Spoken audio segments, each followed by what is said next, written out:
অরণ্য কাণ্ড। সীতা হরণ করিতে রাবণকে মারিচের নিষেধ। রাজা বলে, মারিচ হরিণ হও তুমি, ভাণ্ডাইয়া রামেরে হরিব সীতা আমি। মারিচ বলে, মৃগ বেশে যাব তার কাছে, আবেগেতে আমার মৃত্যু তব মৃত্যু পাছে। কার্যসিদ্ধি না হইবে পরিবে সংকটে, অপরাধ না করিহ রামের নিকটে। পরিণাম ভালো মন্দ বিভীষণ জানে, জিজ্ঞাসা করিও সে ধার্মিক বিভীষণে।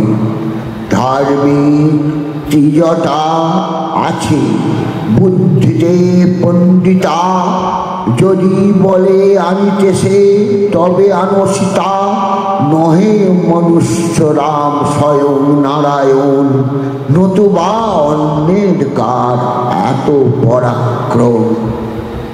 মনে না করিও সর্বনাখা অবস্থা, মারিল রাবণ বহু তাহাতে কি আস্থা। দূষণ শিরা দিরা না ভাবিও দুঃখ, আপনি বাঁচিলে ভুঞ্জিবে কত সুখ।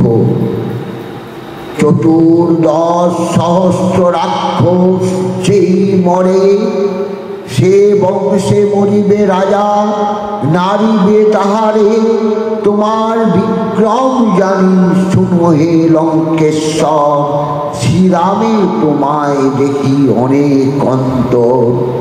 আপনি বিক্রম তুমি বাখান আপনি, তোমা হেন লক্ষ লক্ষ জিনে রঘুমণি।